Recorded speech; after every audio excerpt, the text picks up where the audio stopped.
ಸಮಸ್ತ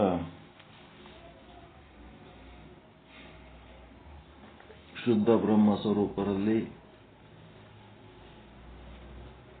ಅನಂತ ಅನಂತ ಪ್ರಣಾಮಗಳು.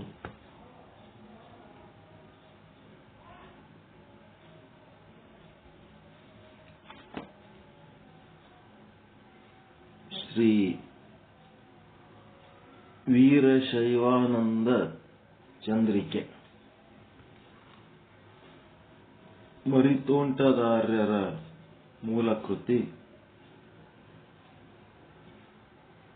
ಸಂಸ್ಕೃತದಲ್ಲಿ ಇರುವಂತ ಮೂಲಕೃತಿಯನ್ನ ಸಂಶೋಧನೆ ಮಾಡಿದವರು ಡಾಕ್ಟರ್ ಬಿ.ಪಿ. ಷಡಕ್ಷರಿ, ಸಂಸ್ಕೃತ ಪ್ರಾಧ್ಯಾಪಕರು, ಮೈಸೂರು.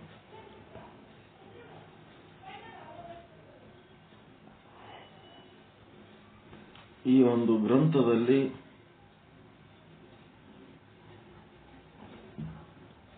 ವೀರಶೈವರಲ್ಲಿ ಅಥವಾ ಲಿಂಗವಂತರಲ್ಲಿ ಅಥವಾ ಅರಿವು ಉಳ್ಳವರಲ್ಲಿ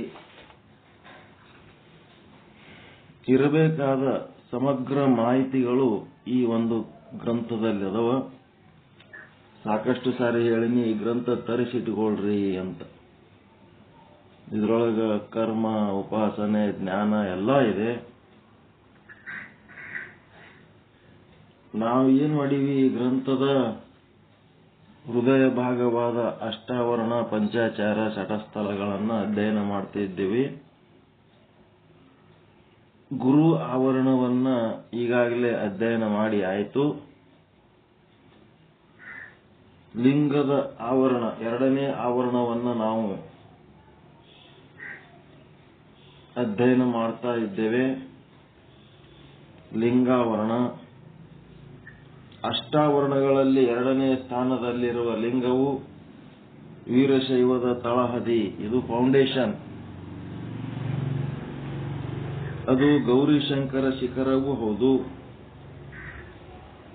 ಈ ಧರ್ಮದ ತಾತ್ವಿಕ ವಿವೇಚನೆ, ಆಚರಣೆಯ ಮಾರ್ಗ, ಸಾಮಾಜಿಕ, ನೈತಿಕ, ನಿಯಮ ನಿಷ್ಠೆಗಳೆಲ್ಲಕ್ಕೂ ಲಿಂಗವೇ ಕೇಂದ್ರ ಶಕ್ತಿ.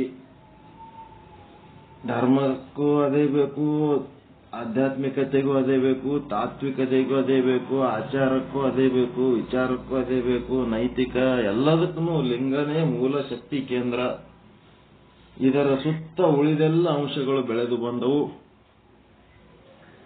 ತತ್ವದರ್ಶನದಲ್ಲಿ ಅತ್ಯುನ್ನತವಾದ ನಿಲುವನ್ನು ಕಂಡುಕೊಳ್ಳುವುದಕ್ಕೆ ಇದು ಕಾರಣವಾಗಿದೆ.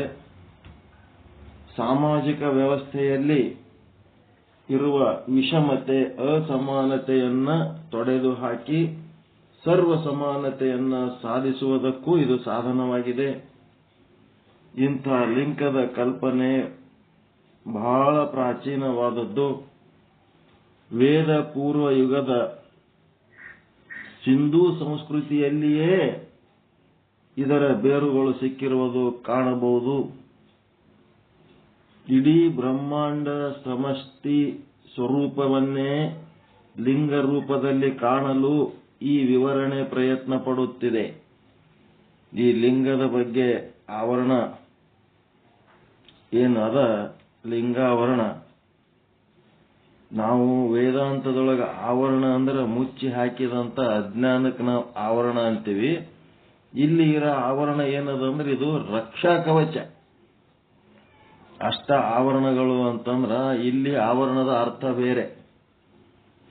ರಕ್ಷಾ ಕವಚ, ವೀರಶೈವ ಸಾಧಕನ ರಕ್ಷಾ ಕವಚ ಇದು.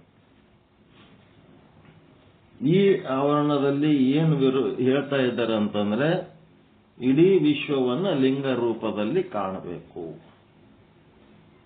ನಾಮರೂಪಗಳಿಂದ ತುಂಬಿದ ವಿಶ್ವ, ಆ ಎಲ್ಲ ನಾಮರೂಪಗಳಿಗೆ ಆಧಾರವಾಗಿದ್ದು ಲಿಂಗವೇ ಆಗಿದೆ. ಆ ನಾಮರೂಪಗಳನ್ನು ಬಿಟ್ಟು ನೋಡಿದ್ರೆ ಲಿಂಗವೇ ಇದೆ. ಯಾವುದೇ ಒಂದು ವಸ್ತು ತಗೊಂಡ್ರೆ ಆ ವಸ್ತುವಿನ ನಾಮರೂಪಗಳು ಮೊದಲು ಗೋಚರಿಸ್ತವ ವ್ಯಾವಹಾರಿಕವಾಗಿ. ಆ ವ್ಯಾವಹಾರಿಕದಿಂದ ನಾವು ಸ್ವಲ್ಪ ಪಾರಮಾರ್ಥಿಕಕ್ಕೆ ಹೋಗ್ಬೇಕಾದ್ರೆ ನಾಮರೂಪಗಳನ್ನು ತ್ಯಾಗ ಮಾಡಿ ನೋಡಿದರೆ ಎಲ್ಲಾ ವಸ್ತುಗಳು, ಎಲ್ಲಾ ಜೀವಿಗಳು ಏನಾಗ್ಯಾವ? ಲಿಂಗದಿಂದಲೇ ಮಾಡಲ್ಪಟ್ಟಿವೆ, ಲಿಂಗದಿಂದಲೇ ಆಗಲ್ಪಟ್ಟಿವೆ. ಈ ರೀತಿ ಬ್ರಹ್ಮಾಂಡದ ಸಮಷ್ಟಿ ಸ್ವರೂಪವನ್ನ ಲಿಂಗ ರೂಪದಲ್ಲಿ ನೋಡಿದರೆ ಆ ನೋಡುವವರ ಕಣ್ಣು ಕೂಡ ಲಿಂಗವೇ ಆಗಿರುತ್ತದೆ. ಈ ಸೃಷ್ಟಿಗೆ ಕಾರಣನಾದವನು ಶಕ್ತಿ ವಿಶಿಷ್ಟ ಶಿವ. ಇವನ ಶಕ್ತಿ ಎರಡು ಬಗೆ, ಒಂದು ಪರಾಶಕ್ತಿ, ಇನ್ನೊಂದು ಅಪರಾಶಕ್ತಿ. ಇದು ಚಂದ ನೋಟ್ ಮಾಡ್ಕೋಬೇಕು ನೀವು. ಪರಾಶಕ್ತಿ ಮತ್ತು ಅಪರಾಶಕ್ತಿ, ಅವನೊಳಗಿರೋದು ಎರಡು ಶಕ್ತಿಗಳು. ಶಕ್ತಿ ವಿಶಿಷ್ಟ ಶಿವನಲ್ಲಿರುವುದು ಎರಡು ಶಕ್ತಿಗಳು, ಒಂದು ಪರಾಶಕ್ತಿ, ಇನ್ನು ಒಂದು ಅಪರಾಶಕ್ತಿ.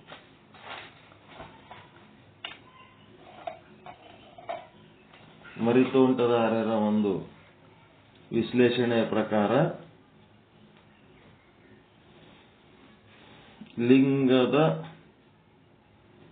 ಲಿಂಗ ಶಕ್ತಿ ವಿಶಿಷ್ಟವಾಗಿರುವ ಕಾರಣ,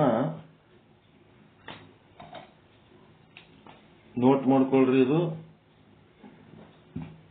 ಶಕ್ತಿ ಲಿಂಗ ಅಂದ್ರೆ ಶಕ್ತಿ ವಿಶಿಷ್ಟ ಶಿವ. ಶಕ್ತಿ ವಿಶಿಷ್ಟ ಶಿವನಲ್ಲಿ ಅವನ ಶಕ್ತಿಯಲ್ಲಿ ಎರಡು ಪ್ರಕಾರ, ಒಂದು ಪರಾಶಕ್ತಿ, ಇನ್ನ ಒಂದು ಅಪರಾಶಕ್ತಿ. ಮೊದಲನೆಯದು ಪರಾಶಕ್ತಿ ಏನದಲ್ಲ, ಪರಾಶಕ್ತಿ ಸತ್ ಚಿತ್ ಆನಂದ. ಇದು ಸತ್ ಚಿತ್ ಆನಂದ. ಇದೇನದ ಊರ್ಧ್ವಮುಖಿ. ಸಚ್ಚಿದಾನಂದ ಊರ್ಧ್ವಮುಖಿ. ಇದು ಅಪರಾಶಕ್ತಿ ಏನದಪ್ಪ ಅಂತಂದ್ರೆ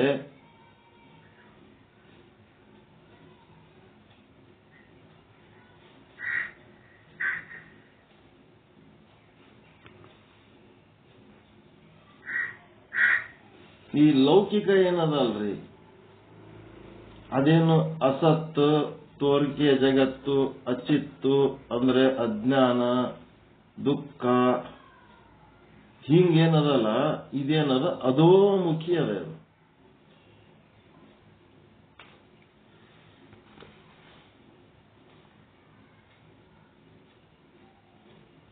ಊರ್ಧ್ವಮುಖಿ ಎರಡನೆಯದು.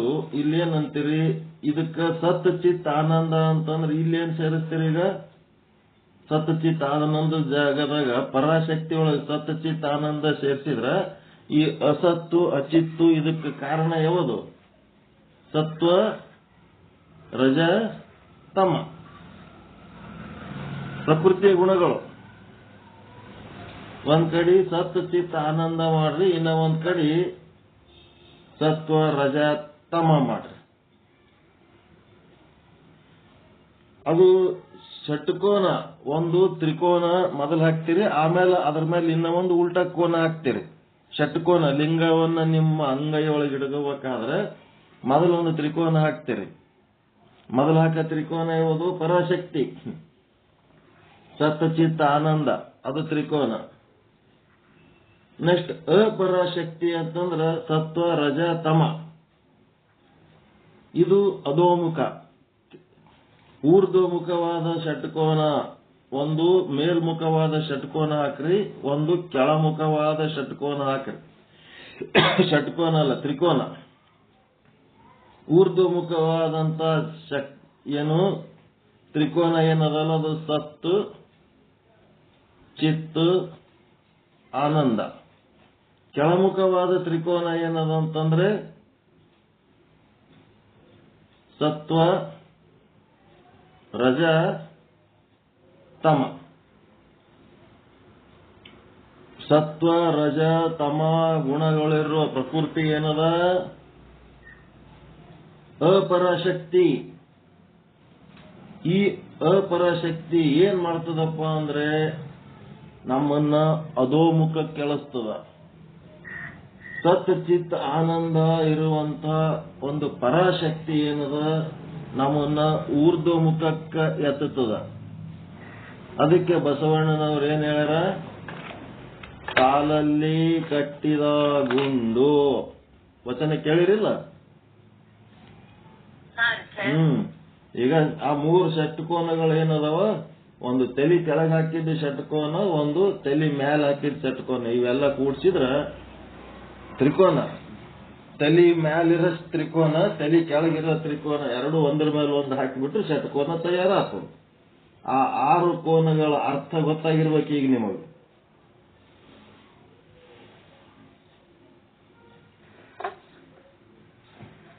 ಆರು ಕೋನಗಳ ಅರ್ಥ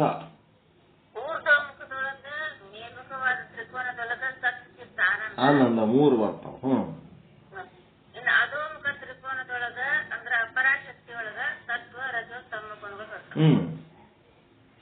ಅದು ಪ್ರಕೃತಿ. ಅದು ಅಪರಾಶಕ್ತಿ. ಪರಾಶಕ್ತಿ ಏನದ ಅಂತಂದ್ರ ಅದು ನಮ್ಮನ್ನ ಮೇಲಕ್ಕೆತ್ತುವಂತ ಶಕ್ತಿ. ಅದು ಪರಾಶಕ್ತಿ ಅಪರಾಶಕ್ತಿ. ಅಪರಾಶಕ್ತಿ ಪರಾಶಕ್ತಿ ಒಳಗೆ ಊರ್ಧ್ವಮುಖ ಯಾವುದು, ಅಧೋಮುಖ ಯಾವುದು?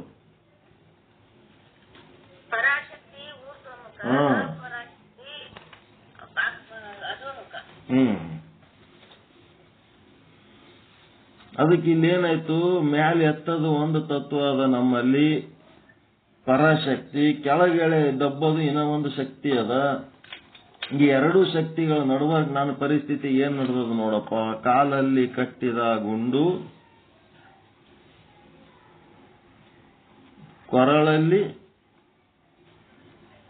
ಕಟ್ಟಿದ ಬ್ಯಾಂಡ್.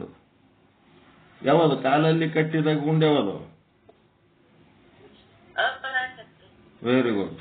ಅಪರಾಶಕ್ತಿ ಏನ್ ಮಾಡ್ಲಕತ್ತದ, ಶಕ್ತಿ ವಿಶಿಷ್ಟ ಶಿವನ ಈ ಸೃಷ್ಟಿಗೆ ಕಾರಣ. ಇದು ಸೃಷ್ಟಿಗೆ ಕಾರಣ ಶಕ್ತಿ ವಿಶಿಷ್ಟ ಶಿವ. ಸೃಷ್ಟಿಯ ಸ್ವರೂಪ ಲಿಂಗ. ಸೃಷ್ಟಿಯ ಸ್ವರೂಪ ಲಿಂಗ.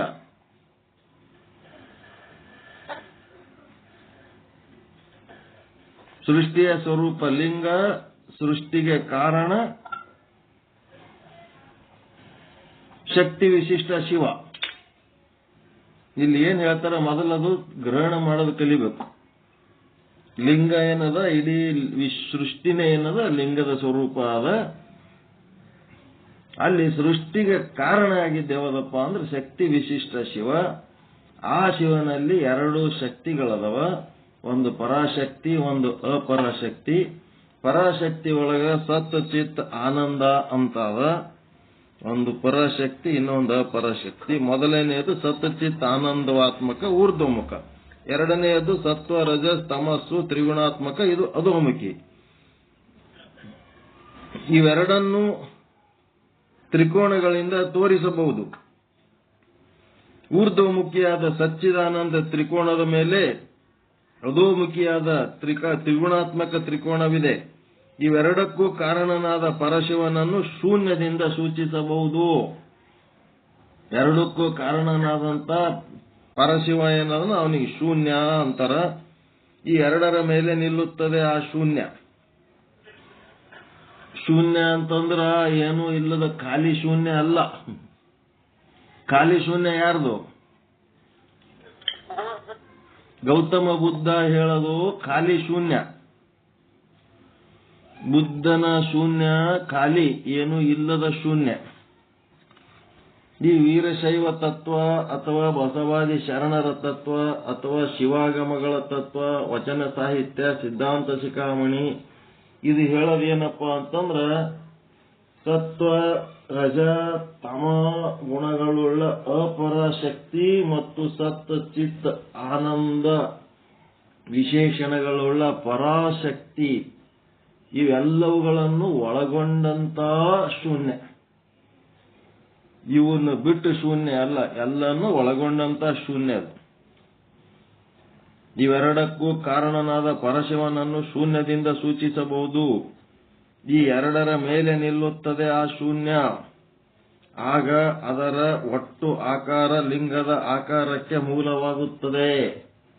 ಅದೇನಾಗ್ತದ? ಲಿಂಗದ ಆಕಾರಕ್ಕೆ ಮೂಲ ಆಗ್ತದ.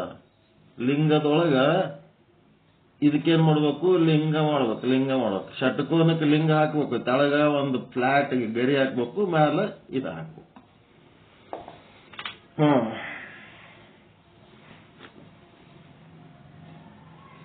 ಲಿಂಗದ ಆಕಾರ ಹೆಂಗ ಅಂತ ಹೇಳಿದ್ರಿ. ಈ ರೀತಿಯಲ್ಲಿ ಅರ್ಥೈಸಲು ಸಾಧ್ಯತೆ ಇರುವಷ್ಟು ಸೂಚ್ಯವಾಗಿದೆ ಈ ಲಿಂಗದ ರೂಪ. ಲಿಂಗದೊಳಗ ಷಟ್ಕೋನ.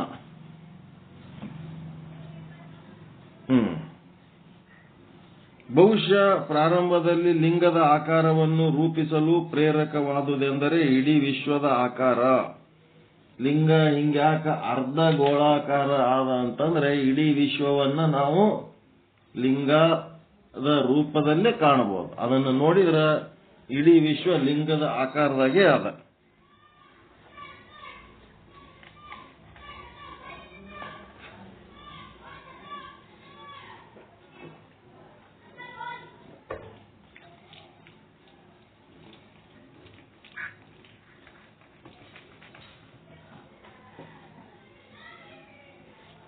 ಇಡೀ ವಿಶ್ವದ ಆಕಾರವನ್ನು ಪರಿಭಾವಿಸಿದ ಅನುಭವ. ಭೂಮಿ ಮತ್ತು ಅದರ ಮೇಲೆ ಮಗುಚಿ ಹಾಕಿದಂತಿರುವ ಅಪಾರವಾದ ನೀಲಾಕಾಶ. ಭೂಮಿ ಅದ, ಅದರ ಮೇಲೆ ಮಗುಚಿ ಹಾಕಿದಿರುವ ಅಂತಂದ್ರ ಡಬ್ ಹಾಕಿದಂತ ಒಂದು ನೀಲಿ ಆಕಾಶ ಅದ. ಲಿಂಗದ ಆಕಾರದ ಬಗ್ಗೆ ಹೇಳಕತ್ತಾರ. ಲಿಂಗದೊಳಗಿರುವ ತತ್ವದ ಬಗ್ಗೆ ಹೇಳಿದರು.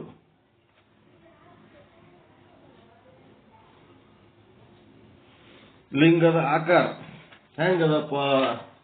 ಒಂದು ನೀಲಿ ಆಕಾಶ ಡಬ್ಬ ಹಾಕಿದಂತ ಬೊಗಾಣಿ ಇದ್ದಂಗದ, ಕೆಳಗ ಒಂದು ನೆಲ.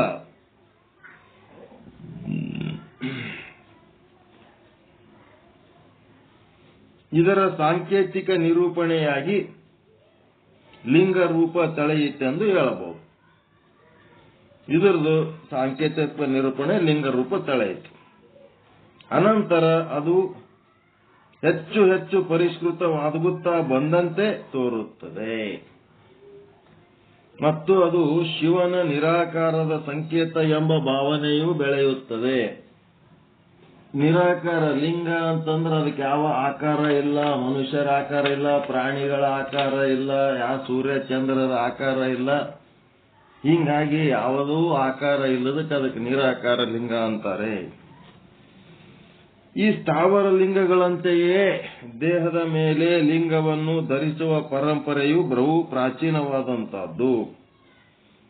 ಮೊದಲ ಈ ಸ್ಥಾವರ ಲಿಂಗ ಹೆಂಗಿರ್ತದಲ್ಲ ಅಂತ ಲಿಂಗವನ್ನೇ ಮೊದಲು ಧರಿಸಿದ್ದು ಪ್ರಾಚೀನ. ಯಾರೊಬ್ಬರೂ ಇದು ಪ್ರವರ್ತಿತವಾಗದೆ ಬಹುಶಃ ಕ್ರಮೇಣ ವಿಕಾಸಗೊಳ್ಳುತ್ತಾ ಬಂದ ಜೀವಂತ ಪ್ರಕ್ರಿಯೆ ಎನ್ನಬಹುದು. ಮೊದಲು ಚಿಕ್ಕ ಆಕಾರದ ಸ್ಥಾವರ ಲಿಂಗಗಳನ್ನೇ ಹೊತ್ತುಕೊಂಡು ತಿರುಗುತ್ತಿದ್ದ ಒಂದು ಸ್ಥಿತಿ ಇದ್ದಂತೆ ತೋರುತ್ತದೆ. ಅದನ್ನು ಪೀಠದ ಮೇಲೆ ಇಟ್ಟು ಪೂಜೆ ಮಾಡುವುದು, ಹೋಗುವಾಗಲೆಲ್ಲ ಜೊತೆಗೆ ತೆಗೆದುಕೊಂಡು ಹೋಗುವುದು ರೂಢಿಯಲ್ಲಿ ಇದ್ದಿರಬೇಕು. ಮಹಾಭಾರತದ ವೇಳೆಗಾಗಲೇ ಇವರು ಲಿಂಗವಂತ ಬ್ರಾಹ್ಮಣರೆಂದು ಪ್ರಸಿದ್ಧವಾಗಿರುವಂತೆ ತೋರುತ್ತದೆ. ಬ್ರಾಹ್ಮಣರ ಅಂತಂದ್ರೆ ಮೂಲ ಅರ್ಥ ಬ್ರಹ್ಮಜ್ಞಾನಿಗಳು. ನಿಮಗೆ ಬ್ರಹ್ಮಜ್ಞಾನ ಆದಲ್ಲ, ಶುದ್ಧ ಬ್ರಹ್ಮಜ್ಞಾನ, ನೀವೆಲ್ಲ ಬ್ರಾಹ್ಮಣರೇ. ಬ್ರಹ್ಮಜ್ಞಾನ ಇಲ್ಲ ಇನ್ನೊಬ್ರು ಹೆಂಗಿರ್ತಾರೆ? ಸತ್ ಕುಲೋತ್ಪನ್ನ ಬ್ರಾಹ್ಮಣ, ಕುಲದಿಂದ ಬ್ರಾಹ್ಮಣರು. ಜಾತಿ ಬ್ರಾಹ್ಮಣರು, ನೀತಿ ಬ್ರಾಹ್ಮಣರು ಅಂತ ಇಬ್ರು ಇರ್ತಾರೆ.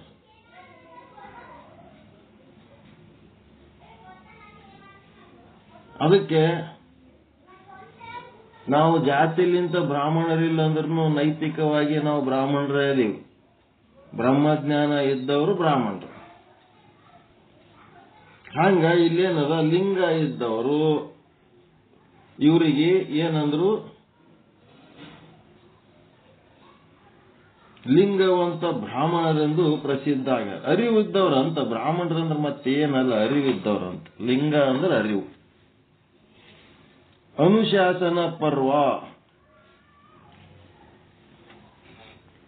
ಪರ್ವಗಳು ಗೊತ್ತದವಿಲ್ಲ? 18 ಪರ್ವಗಳು, ಮಹಾಭಾರತದ ಪರ್ವಗಳು. ಪರ್ವಗಳ ಹೆಸರುಗಳು ಗೊತ್ತಿರ್ಬೇಕು ನಿಮಗೂ. ಆ ಪರ್ವಗಳಲ್ಲಿ ಅನುಶಾಸನ ಪರ್ವ ಅಂತ ಬರ್ತದ. ಆ ಪರ್ವದ 22ನೇ ಅಧ್ಯಾಯದಲ್ಲಿ ಯುಧಿಷ್ಠಿರನ ಪ್ರಶ್ನೆಗೆ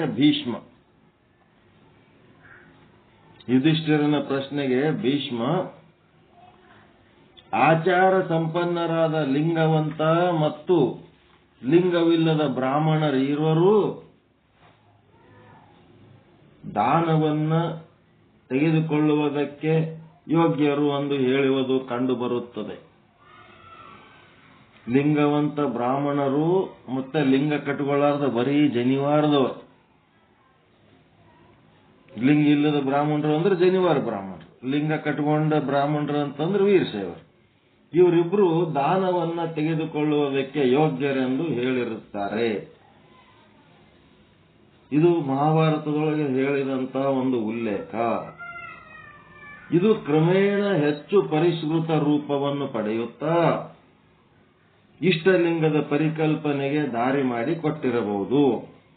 ಶಿವಾಗಮಗಳಲ್ಲಿ ಇದು ಬೆಳೆಯುತ್ತಾ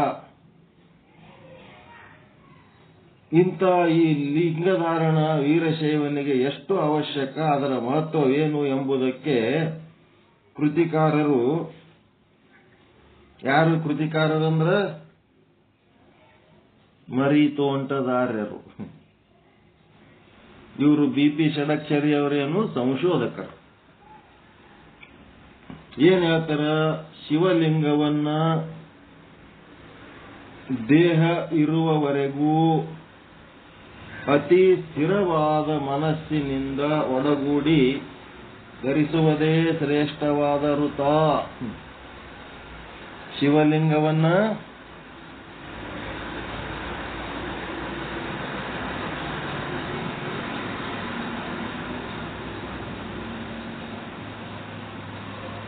ದೇಹ ಇರುವವರೆಗೂ ಅತಿ ಸ್ಥಿರವಾದ ಮನಸ್ಸಿನಿಂದ ಧರಿಸುವುದೇ ಶ್ರೇಷ್ಠವಾದ ಋತ. ಹೆಂಗ್ ಅರ್ಥ ಮಾಡ್ಕೊತೀರಿದು?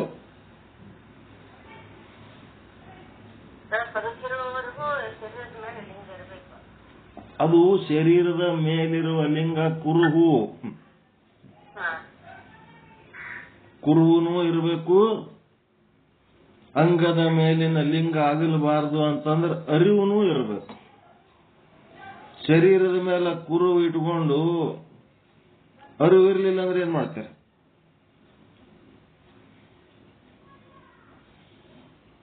ಹೆಂಗದು? ಅರಿವುನೂ ಇರಬೇಕು, ಕುರುಹುನೂ ಇರಬೇಕು, ಎರಡೂ. ಇದನ್ನು ತಿಳ್ಕೋಬೇಕು ನೀವು. ಅದಕ್ಕೆ ನಾ ಕೇಳೋದು ಇದು ಪ್ರಶ್ನೆ. ಶಿವಲಿಂಗವನ್ನ ದೇಹವಿರುವವರೆಗೆ ಅತಿ ಸ್ಥಿರವಾದ ಮನಸ್ಸಿನಿಂದ ಒಡಗೂಡಿ ಧರಿಸುವುದೇ ಶ್ರೇಷ್ಠವಾದ ಋತ. ಅರಿವು ಇದ್ದದ್ದು ವ್ಯಕ್ತ ಆಗಬೇಕಾದ್ರೆ ನಿಮ್ಮ ಆಚಾರ ವಿಚಾರ ಕಾಯ ವಾಚ ಮನಸಗಳಿಂದ ಏನು ವ್ಯಕ್ತ ಆಗ್ತದ ಅದೇ ಇದು.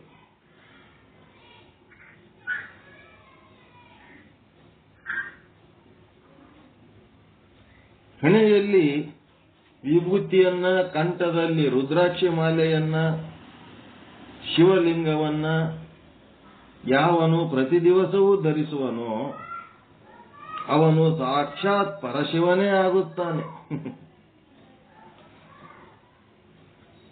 ಹಣೆಯಲ್ಲಿ ವಿಭೂತಿ, ಕಂಠದಲ್ಲಿ ರುದ್ರಾಕ್ಷಿ ಮಾಲೆ, ಶಿವಲಿಂಗವನ್ನ ಯಾವನು ಪ್ರತಿ ದಿವಸ ಧರಿಸುವನೋ ಅವನು ಸಾಕ್ಷಾತ್ ಪರಶಿವನೇ ಆಗುತ್ತಾನೆ, ಸಂಶಯವಿಲ್ಲ ಅಂತೇಳಿ ಪಾರಮೇಶ್ವರ ಆಗಮದಲ್ಲಿ ಈಶ್ವರನು ಪಾರ್ವತಿಗೆ ಬೋಧಿಸುತ್ತಾನೆ.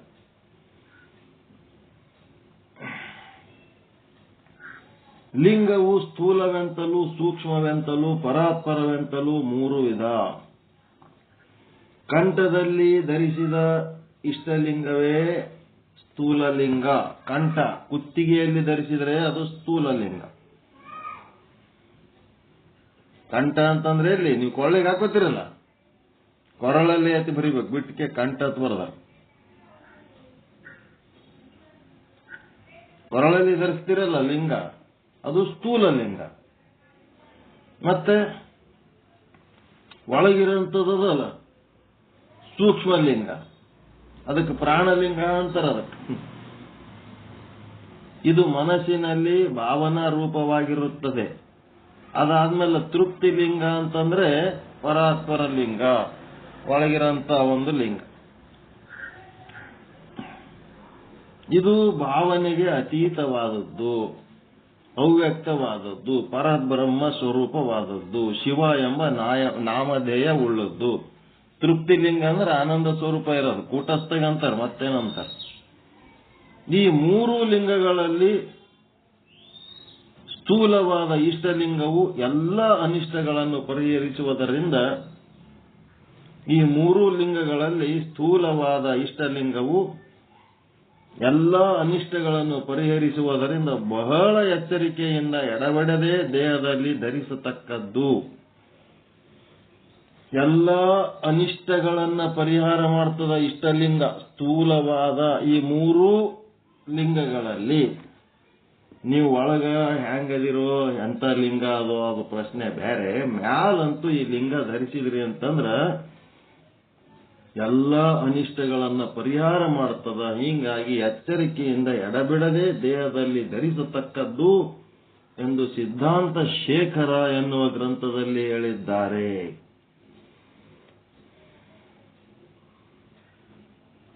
ಇಷ್ಟಲಿಂಗವನ್ನ ತಲೆಯ ಮೇಲಾಗಲಿ, ಕುತ್ತಿಗೆಯಲ್ಲಾಗಲಿ, ಕಂಕುಳದಲ್ಲಾಗಲಿ, ಎದೆಯಲ್ಲಾಗಲಿ, ಹೊಟ್ಟೆಯ ಮೇಲಾಗಲಿ, ಹಸ್ತಸ್ಥಲದಲ್ಲಾಗಲಿ ನಿಯತವಾಗಿ ಧರಿಸತಕ್ಕದ್ದು. ಶರೀರದ ಮೇಲೆ ಎಲ್ಲರ ಧರಿಸ್ರೆ ಒಂದ್ ಕಡೆ ಧರಿಸಿಕೊಂಡಿರ್ರಿ. ಮಲಮೂತ್ರ ವಿಸರ್ಜನಾ ಕಾಲದಲ್ಲೂ, ಪ್ರಯಾಣ ಕಾಲದಲ್ಲೂ, ಭೋಜನ ಕಾಲದಲ್ಲೂ ಲಿಂಗವನ್ನು ಧರಿಸಿರಬೇಕು. ನಡೆಯುವಾಗಲೂ, ನಿಂತಿರುವಾಗಲೂ, ಮಲಗಿರುವಾಗಲೂ, ಎಚ್ಚರವಿರುವಾಗಲೂ, ಕಣ್ಣು ಮುಚ್ಚಿರುವಾಗಲೂ, ಕಣ್ಣು ತೆರೆದಿರುವಾಗಲೂ, ಶುಚಿ ಅಶುಚಿಗಳ ಕಾಲದಲ್ಲೂ ಲಿಂಗವನ್ನು ಧರಿಸಿರಬೇಕು ಅಂತೇಳಿ ಯಾರು ಹೇಳ್ಯಾರ? ವಾತುಲಾಗಮದಲ್ಲಿ ಹೇಳ್ಯಾರ. ವಾತುಲಾಗಮ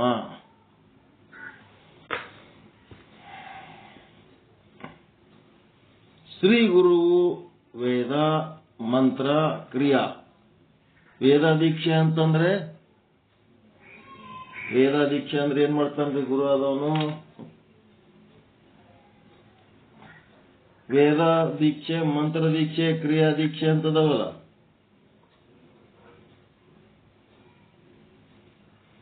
ವೇದ ದೀಕ್ಷೆ ಅಂದ್ರೆ ಹೆಂಗ್ ಮಾಡ್ತೀರಿ?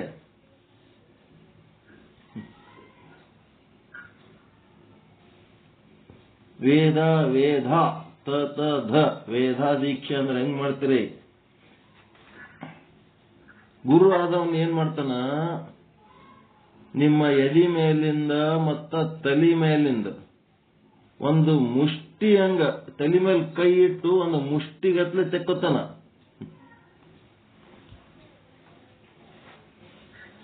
ಈಗ ಬೊಗಣೆಗ ಏನಾರ ಕಾಳು ಕಡಿ ಇದ್ರೆ ಒಂದು ಮುಷ್ಟಿ ತೆಕ್ಕೋತಿರಲ್ಲ, ಹಂಗ ಸದ್ಗುರು ಆದವನು ಏನ್ ಮಾಡ್ತಾನ? ತಲೆ ಮೇಲ ಲಿಂಗ ಇಟ್ಟು ದೀಕ್ಷಾ ಟೈಮ್ನೊಳಗೆ ಏನ್ ಮಾಡ್ತಾನ? ಹಸ್ತ ಮತ್ತ ಆ ಲಿಂಗ ತಲೆ ಮೇಲೆ ಇಟ್ಟು, ಆ ಹಸ್ತ ತನ್ನ ಹಸ್ತ ಅದ್ರ ಮೇಲೆ ಲಿಂಗ ಇಟ್ಟು ಮಂತ್ರ ಹೇಳ್ಕೋತ ಒಂದು ಮುಷ್ಟಿ ತೆಗೆದಂಗೆ ತೆಗಿತಾನ. ಅಲ್ಲಿ ಹಸ್ತಮಸ್ತಕ ಸಂಯೋಗದ ಆಗಿ ಆತ ಒಂದು ಮುಷ್ಟಿ ಹಿಂಗ್ ಹೊರಗೆ ತೆಕ್ಕೊಳಗೆ ಏನಿರ್ತದ, ಅವನ ತಲೆ ಮೇಲೆ ಇದ್ದ ಲಿಂಗ ಇವನ್ ಕೈ ಒಳಗೆ ಬರ್ತಾವ. ಅದರ ಅರ್ಥ ಏನು? ಅವನೊಳಗಿರುವ ಚೈತನ್ಯವನ್ನೇ ಹೊರಗೆ ತೆಗೆದೀನಿ ಅಂತ ಸಾಂಕೇತಿಕವಾಗಿ. ಇದು ವೇದ ದೀಕ್ಷೆ.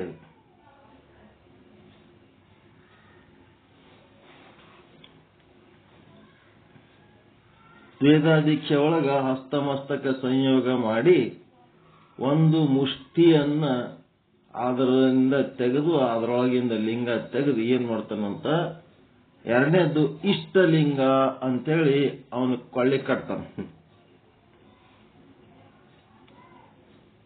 ಅಂಗದ ಮೇಲೆ ಧಾರಣೆ ಮಾಡಿಸ್ತಾನೆ. ಆ ಅಂಗದ ಮೇಲೆ ಧಾರಣೆ ಮಾಡಿದಕ್ಕೆ ಏನಂತಾರ,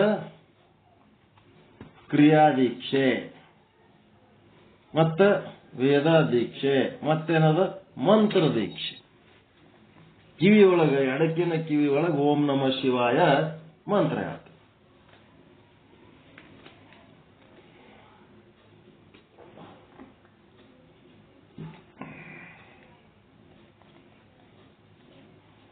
ವೇದಾದೀಕ್ಷೆ, ಕ್ರಿಯಾದೀಕ್ಷೆ, ಮಂತ್ರ ದೀಕ್ಷೆ. ಕ್ರಿಯಾದೀಕ್ಷೆ ಅಂದ್ರೆ ಅಂಗೈಯಾಗಿ ಇಟ್ಟು ಪೂಜೆ ಮಾಡ್ಸೋದು, ಕಲಿಸೋದು. ಕೈಯಾಗಿ ಲಿಂಗ ಇಟ್ಟು ಹೆಂಗ್ ಪೂಜೆ ಮಾಡ್ಕೋಬೇಕಂತ ಎಡಗೈಯಾಗಿ ಇಟ್ಟು ತ್ರಾಟಕ ಯೋಗ, ವಿಭೂತಿ, ರುದ್ರಾಕ್ಷಿ ಎಲ್ಲ ಧಾರಣೆ ಮಾಡಿ ದಿನ ಲಿಂಗ ಪೂಜೆ ಹೆಂಗ್ ಮಾಡ್ಕೋಬೇಕು ಅಂತ ಕಲಿಸೋದೇ ಕ್ರಿಯಾದೀಕ್ಷೆ.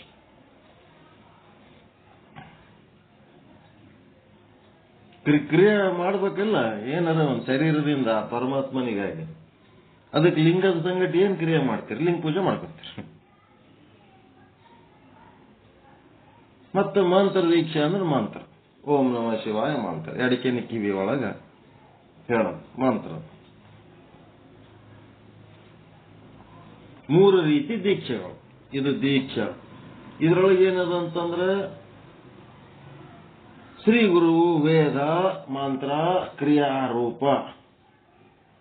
ವೇದ ಅಂತ ಬರ್ತಾರ, ವೇದ ಆಗ್ಬೇಕದು. ವೇದ ದೀಕ್ಷೆ, ಮಂತ್ರ ದೀಕ್ಷೆ, ಕ್ರಿಯಾದೀಕ್ಷೆ. 3 ವಿಧ ದೀಕ್ಷೆಗಳಿಗಿಂತ ಕಾರಣ, ಸೂಕ್ಷ್ಮ, ಸ್ಥೂಲಗಳೆಂಬ 3 ಶರೀರಗಳನ್ನು ಆವರಿಸಿರುವ ಆಣವ ಮಲ, ಮಾಯಾಮಲ, ಕಾರ್ಮಿಕ ಎಂಬ 3 ಮಲಗಳನ್ನು ಉನ್ಮೂಲನಗೊಳಿಸಿ. ಅಂದ್ರೆ ಉನ್ಮೂಲಗೊಳಿಸೋದಂದ್ರೇನು? ಕಿತ್ಯಾಕಿ ಆ ಶರೀರಗಳಲ್ಲಿ ಏನ್ ಮಾಡ್ತಾನ? ಭೋಗಾಂಗ, ಯೋಗಾಂಗ, ತ್ಯಾಗಾಂಗ ರೂಪದಿಂದ ಶುದ್ಧಗೊಳಿಸಿ ಮತ್ತೇನ್ ಮಾಡ್ತಾನ? ಭಾವಲಿಂಗ, ಪ್ರಾಣಲಿಂಗ, ಇಷ್ಟಲಿಂಗ ಎಂಬ 3 ಲಿಂಗಗಳನ್ನು ಯೋಜಿಸುತ್ತಾನೆ. ಇದರಿಂದ ಲಿಂಗಧಾರಣವು ಮುಕ್ತಿ ಸಾಧಕವೆಂದು, ಅವಶ್ಯಕ, ಅದು ಕರ್ತವ್ಯವೆಂದು, ಶುಚಿ ಅಶುಚಿ ಸಾಧಾರಣ ಕಾಲದಲ್ಲಿಯೂ ಧಾರಣೀಯವೆಂದು ಯಾವ ಜೀವವೂ ಪೂಜನೀಯವಾಗುತ್ತದೆ.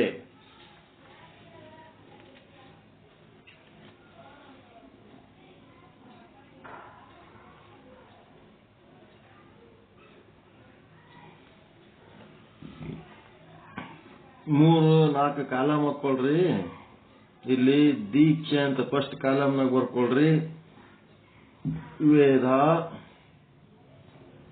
ಮಂತ್ರ, ಕ್ರಿಯಾ. 4 ಕಾಲಮ್ ಹಾಕೊಂಡ್ರಿ ಅಂತಂದ್ರೆ ಫಸ್ಟ್ ಅದ್ರಾಗ ಏನ್ ಬರೀರಿ? ದೀಕ್ಷೆ ಅಂತ ಬರೀರಿ. ಮುಂದಿನ 3 ಕಾಲಮ್ನಾಗ ವೇದ ದೀಕ್ಷೆ, ಮಂತ್ರ ದೀಕ್ಷೆ, ಕ್ರಿಯಾ ದೀಕ್ಷೆ ಅಂತದು. ಈ ದೀಕ್ಷೆ ಕೊಡ್ಬೇಕಾದ್ರೆ ಏನ್ ಮಾಡ್ತಾನ ಗುರು ಅಂತಂದ್ರೆ, ಸೂಕ್ಷ್ಮ ಕಾರಣ, ಸೂಕ್ಷ್ಮ ಸ್ಥೂಲ. ಯಾವ್ದಿದು? ಶರೀರ. ಇಲ್ಲಿ ದೀಕ್ಷೆ ಅನ್ನೋದ್ರ ಕೆಳಗೆ ಏನ್ ಮಾಡ್ರಿ? ಶರೀರ ಅಥವಾ ಅಂಗ, ಕಾರಣ ಶರೀರ, ಸೂಕ್ಷ್ಮ ಶರೀರ, ಮತ್ತೆ ಸ್ಥೂಲ ಶರೀರ.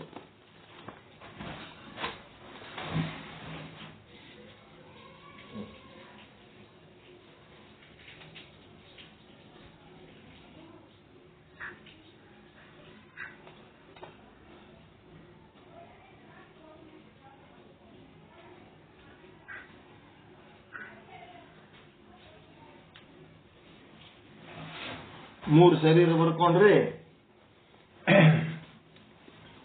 ದೀಕ್ಷೆ ಒಂದನೇದ್ದು ದೀಕ್ಷೆ, ಎರಡನೇ ಸಾಲು ಶರೀರ, ಕಾರಣ ಶರೀರ, ಸೂಕ್ಷ್ಮ ಶರೀರ ಮತ್ತು ಸ್ಥೂಲ ಶರೀರ.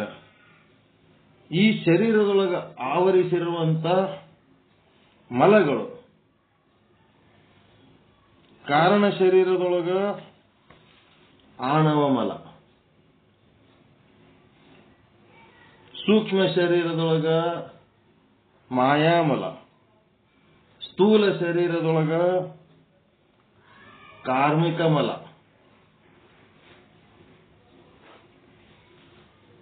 ಮೂರು ಮಲಗಳವ.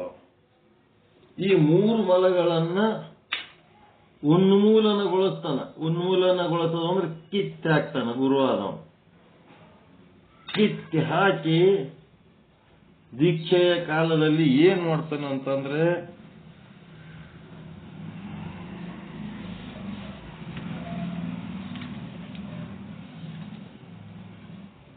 ಅಂಗಗಳು. ಅಂಗ ಮುಂದೆ ಬರೋದು ಅಂಗ. ಈ ಅಂಗದೊಳಗ ಭೋಗಾಂಗ, ಯೋಗಾಂಗ, ತ್ಯಾಗಾಂಗ. ಮೂರು ಅಂಗಗಳಂತಂದ್ರ ಈ ಅಂಗ ಏನಂತದ ಶುದ್ಧೀಕರಣ. ಪಿಂಡಸ್ಥಲ ಅಂತಿರಲ್ಲ, ಅಂಗ ಅನಂತ ಜನ್ಮಗಳ ಪಾಪ ಪರಿಹಾರ ಆಗಿ ಅಂಗ. ಇದಕ್ಕೆ ಶುದ್ಧೀಕರಣ.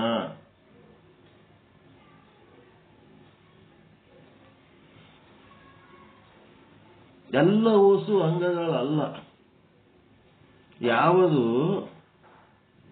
ಲಿಂಗ ಆಗ್ಲಕ್ಕ ತಯಾರಾಗ್ಯದ ಅದು ಅಂಗ. ಇದು ತಿಳ್ಕೊಳ್ರಿ.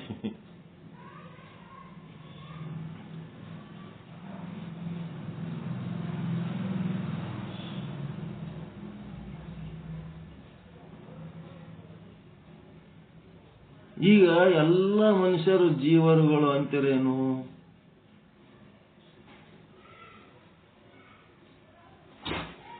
ಎಲ್ಲ ಮನುಷ್ಯರಿಗೆ ಜೀವರುಗಳು ಅನ್ಬಹುದಾ?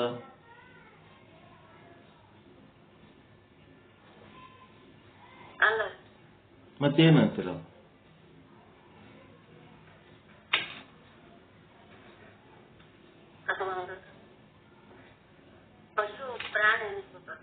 ಪಶು ಪ್ರಾಣಿನೇ ಅಂತಾರ. ಜೀವ ಅಂತ ಯಾರಿಗೆ ಅಂತಾರ? ಶಿವನಾಗುವುದಕ್ಕ ಬ್ರಹ್ಮನಾಗುವುದಕ್ಕ ಸಾಧನೆಯಲ್ಲಿ ಇದ್ದವರಿಗೆ ಜೀವರುಗಳು ಅಂತಾರ. ಜೀವೋ ಬ್ರಹ್ಮ ಇವ ನಾಪರಃ. ಹಂಗ ಇಲ್ಲಿ ಶುದ್ಧೀಕರಣ ಆಗುವುದಕ್ಕ ಎಲ್ಲಿ ಆರಂಭ ಆಗ್ತದೋ, ಶುದ್ಧೀಕರಣ ಆಗುವುದು ಎಲ್ಲಿಂದ ಆರಂಭ ಆಗ್ತದೋ ಅಂತಂದ್ರ ಸಾಧಕ ಅವಸ್ಥೆಯಲ್ಲಿ. ಸಾಧಕ ಸಿದ್ಧ ಪ್ರಸಿದ್ಧ. ಆ ಸಾಧಕ ಒಳಗೆ ಏನಂತಾರ? ಶುದ್ಧ ಅಂತಾರ. ಶುದ್ಧ ಶುದ್ಧ ಸಿದ್ಧ ಪ್ರಸಿದ್ಧ. ಶುದ್ಧ ಅಂದ್ರೂ ಒಂದೇ, ಸಾಧಕ ಅವಸ್ಥೆ ಅಂದ್ರೂ ಒಂದೇ. ಶುದ್ಧೀಕರಣ ಆಗುವ ಅವಸ್ಥೆ. ಆ ಶುದ್ಧೀಕರಣ ಅವಸ್ಥೆಗೆ ಯಾವುದು ಎಂಟ್ರಿ ತಗೋತದ ಅದು ಜೀವ ಅನಿಸ್ಕೊತದ. ಶುದ್ಧೀಕರಣ ಆಗುವ ಅವಸ್ಥೆಗೆ ಯಾವುದು ಎಂಟ್ರಿ ತಗೋತದ ಅದು ಅಂಗ ಅನಿಸ್ಕೊತದ. ಆ ಜೀವನೇ ಬ್ರಹ್ಮ ಆಗ್ತದ, ಅಂಗನೇ ಲಿಂಗ ಆಗ್ತದ. ಆ ಸಾಧಕ ಅವಸ್ಥೆಗೆ ಯಾವುದು ಎಂಟ್ರಿ ತಗೊಳಂಗಿಲ್ಲ ಅದು ಪ್ರಾಣಿನೇ. ಅದು ಮನುಷ್ಯ ರೂಪದ ಪ್ರಾಣಿ ಅಷ್ಟೇ. ಆಕಾರದಲ್ಲಿ ಮನುಷ್ಯ ರೂಪ, ಆದ್ರೆ ಅದು ಪ್ರಾಣಿನೇ.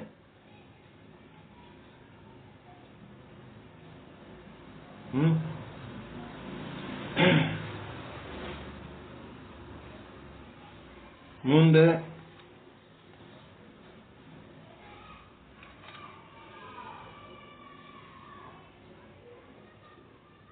ಭೋಗಾಂಗ, ಯೋಗಾಂಗ, ತ್ಯಾಗಾಂಗ. ಇವು ಏನಾಯ್ತು? ಶುದ್ಧೀಕರಣ ಪ್ರಕ್ರಿಯೆ ಆದ್ಮೇಲೆ ಹೆಂಗ್ ಪ್ರಕ್ರಿಯೆ ಮಾಡ್ತಾನ? ಶುದ್ಧೀಕರಣ ಹೆಂಗ್ ಮಾಡ್ತಾನ?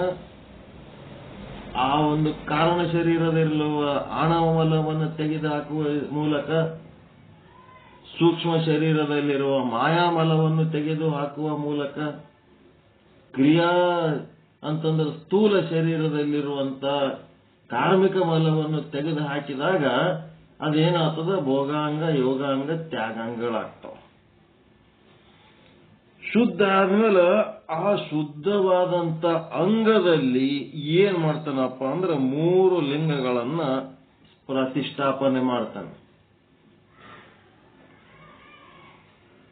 ಲಿಂಗ ಪ್ರತಿಷ್ಠಾಪನೆ.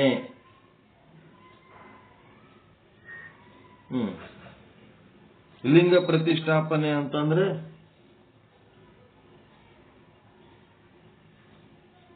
ಭಾವಲಿಂಗ ಕಾರಣ ಶರೀರದಲ್ಲಿ, ಪ್ರಾಣಲಿಂಗ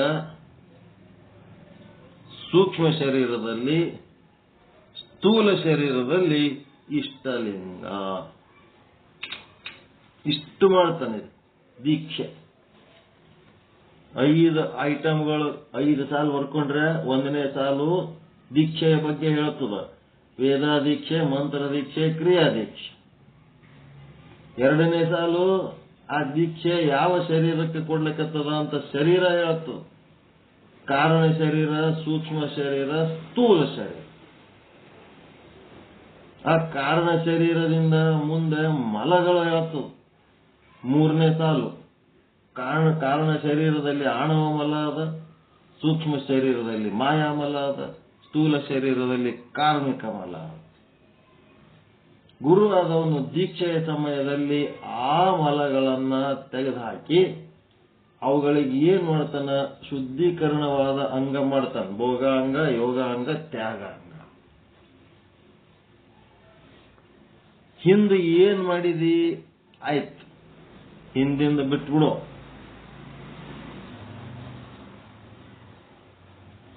ಇನ್ನು ಮುಂದೆ ನೀನು ಆಧ್ಯಾತ್ಮ ಸಾಧನೆಯಲ್ಲಿ ತೊಡಗು ಅಂತೇಳಿ. ಧೀ ಅಂತಂದ್ರೆ ಹಿಂದಿಂದು, ಕ್ಷ ಅಂದ್ರೆ ಕ್ಷಯ. ಹಿಂದಿಂದ ಏನದ ಆಣಮಲ, ಮಾಯಾಮಲ, ಕಾರ್ಮಿಕ ಮಲ ಏನದೋ ಅವೆಲ್ಲ ತ್ಯಾಗ ಮಾಡಿ ನೀನೇನಾಗು ಭೋಗಾಂಗ, ಯೋಗಾಂಗ, ತ್ಯಾಗಾಂಗ ಆಗಿ ನಿನ್ನ ಅಂಗದ ಮೇಲೆ 3 ರೀತಿ ಲಿಂಗವನ್ನ ಪ್ರತಿಷ್ಠಾಪನೆ ಮಾಡಿಕೊಂಡಿರು. ಒಂದು ಭಾವಲಿಂಗ, ಒಂದು ಪ್ರಾಣಲಿಂಗ, ಇನ್ನ ಒಂದು ಇಷ್ಟಲಿಂಗ. ಈ ರೀತಿ ಸಾಧನೆ ಮಾಡಿದರೆ ಇದು ಸದಾಕಾಲ ಲಿಂಗ ಧಾರಣೀಯ. ಇದನ್ನು ಯಾವ ಕಾರಣಕ್ಕೂ ತ್ಯಾಗ ಮಾಡಂಗಿಲ್ಲ. ಭಾವಲಿಂಗನೂ ಧಾರಣ. ಭಾವಲಿಂಗ ಧಾರಣೆ ಹೆಂಗ?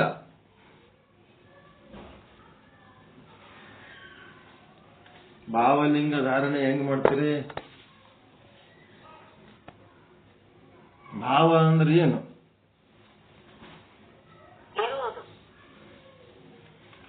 ಅಭಾವ ಅಂದ್ರೆ ಇಲ್ಲದ್ದು. ಭಾವ ಲಿಂಗ. ಲಿಂಗ ಅಂದ್ರೆ ಪರಮಾತ್ಮ. ಪರಮಾತ್ಮ ಇದ್ದಾನೆ ಅಂತ ಹೇಳಿ, ಒಂದು ಸೆಕೆಂಡ್.